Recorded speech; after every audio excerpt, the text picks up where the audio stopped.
CBT News celebrates 12 years of delivering news, content, coaching, and analysis to the retail automotive community. The strongest team in automotive media, CBT News. You're watching Inside Automotive with Jim Fitzpatrick.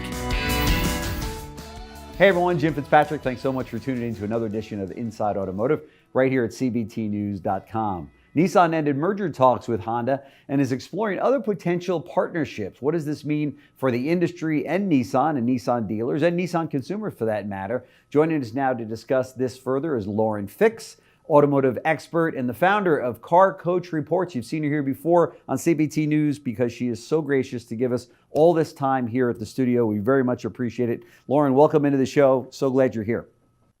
Well, thanks for having me back. Sure. So what say you about this Nissan ending talks with Honda, and what does all of this mean? You know, when they first came up with this announcement, I thought to myself, okay, interesting.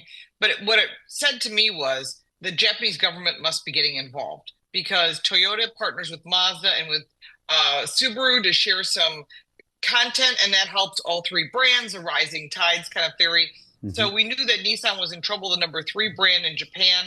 But Honda's doing so well, so why would Honda even consider looking at Nissan? It doesn't make sense maybe for trucks, but they offer a Ridgeline. And so we also see that Mitsubishi would be coming along on that path. However, Mitsubishi said, nope, we don't want to be a part of that, which meant it was very interesting because also Renault is also involved in part ownership of that group of Nissan and Mitsubishi. And so when you start looking at what is that all about, let's go back in time a little bit, a little bit of Carlos Ghosn, sure, who also said that this sounds like a May Day type event, and I agree with him.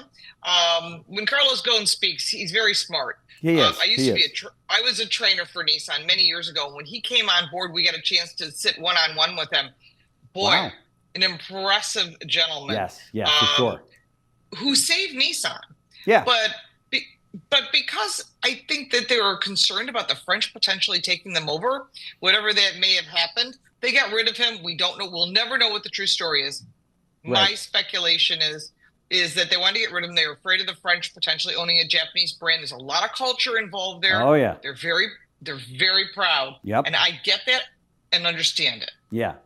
No question about it. Yeah, but I think that this may have been a bailout from Japan saying to Honda, you got to help your little sister here. They're number 3. They, together you guys could be 3rd largest in the world, which could have been good. But I think what happens now is it's actually good for Honda. They're very focused on their future and the plans and the product that they have. Mm-hmm. And Nissan is struggling because it's all about dollars and they need a lot of upgrades. And I don't see a plan in place right now. Yeah. What do you think happened to Nissan? I mean, if you were obviously Monday morning quarterback on Nissan, they've got great, beautiful dealerships and a very enthusiastic dealer body. And they had some good advertising a couple of years back and some momentum. What happened? Well, I also like the Infiniti, which is their luxury line. Yeah. Very big fan of that. Yeah, great car. And it sort of got left behind. I think the technology became dated. Yeah. They didn't move with it, and that cost money, and I get that. And that's why a partnership with Honda might have been helpful to Nissan. On the other side, they told the Infiniti dealerships who've put millions of dollars into these beautiful standalone dealerships, hey, you're going to merge that back into your Nissan dealership? Oh, my God. That's sort of going backwards, and I feel really bad because there's a lot of money involved in the commercial real estate, of course, the investment that they put into the Infiniti line, and now they are still struggling with these CVT transmissions. So they sell a lot on price. They are built in the U.S. They're still building some vehicles in Mexico and some still in Japan. And sadly, their electric vehicles did not take off. The Leaf has been around forever. It is a mainstay. It was one of the early adapters to come in on electric. And there are people that I know that have them and love them because they're great for that little trip back and forth to work. Yeah. But for some reason, it's just getting overlooked. And now with electric vehicle mandate going away, that's not going to help Nissan, who just invested in Aria products, which is a really cool vehicle. I've driven many of them. But I think the thing is they need an upgrade on some of their materials on the inside, on some of their technology. That doesn't mean they're bad cars. They're great cars. And customers that own Nissan should be totally fine. There's still dealers here. They're here to help their customers. They still have warranties. Sure. Nothing's changing for the customer, whether it be cars of the past or the cars of current. Sure. So that's the good thing for the customer. So that's a good thing. So obviously diffuse that immediately, because a customer might come in and go, oh, you're going out of business. That's not going to be the case. I think that Nissan needs an influx of cash and an influx of technology. And that's why a company like Foxconn is interested. Not necessarily the best choice, but we don't know what they have to offer just yet. Right. My guess is you're going to see better assembly, because they do the iPhone for Apple. You might see some new technology, which could really bring some fresh blood to Nissan. Yeah. But they have to do something. They can't just stay where they are, or they're not going to survive. Right. Who would be a good suitor outside of Foxconn? Well, that is challenging. I know that they have a cultural thing, so this is the problem. Toyota's not going to merge with them, nor is any other Japanese brand. Yeah. I am sure that the Chinese would love to have their fingers on the Nissan brand. Right. I don't know if that's a wise idea. That might create a lot of tariff fees and make cars more expensive, which certainly the dealers do not want. The customer doesn't want that either. So it kind of leaves them open. Stellantis might be able to do something with them if they're willing to work with the Belgians. Thinking about what Stellantis has and their struggles as well, having limited product available, they have to do something. So when you have two struggling companies together, could be even a worse struggling company, depending upon what the plan is. This is true. Right. Right. Or they could help each other by sharing platforms, sharing content, sharing technology, which would be actually a benefit. Again, it all depends on how it's laid out, but they have to do something. And leaving things the way they are right now, with as it's been since they're still suffering from Carlos Ghosn and that whole situation. Yeah. They need to turn it around. They need to come back on the market strong, and they've got the product on a global basis. So I think it can be done. Yeah. It needs to be getting rid of those CVTs that customers hate, and don't just sell on price, sell on quality, which they used to do. They need a turnaround master. They need somebody special. They do. I do know there's been some. They need what they really need is a Jose Munez. Who's done well for Hyundai. They need someone to come in to say, I'm not a car. I may be a car guy, may not be a car guy. Right. But I have a perspective on marketing and getting cars to customers what they want, at the prices they want. That's right. And getting rid of vehicles like the Versa, to me, was foolish, because it was a great car under $20,000. Yeah, it was. Everything customers wanted. That's right. That's right. All right. So let's talk about what else is on your radar right now. Talk to us about this AM station situation. All right. Now, I know that not everybody thinks AM stations are great, but if you're going to listen to your local sports, if your kids are in high school or college, that's where you listen to it. Sure. When the weather goes bad, first thing we do is we turn on our AM radio in our car to hear our local You're right news, about that. talk, sports. It's all local. There is some national, obviously national. But there's a place. You're right. There's a place for it. Right, and it's free, which is why the car manufacturers don't like it.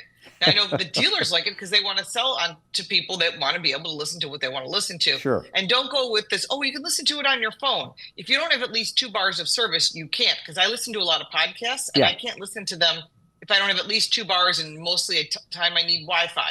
Right. So, and I don't want to it doesn't work in a lot of cars. So with that thought in mind, the AM radio for all vehicles is Senate Bill 315. It is co-sponsored by Ted Cruz and Markey, and they're bringing it back up on the floor, very fast-paced. Okay. This is good. Many manufacturers, I know this is outside the dealer, and I think this is one of the conversations that consumers need to have with dealers. Dealers don't make these decisions. You're selling vehicles from the brand that you franchise with.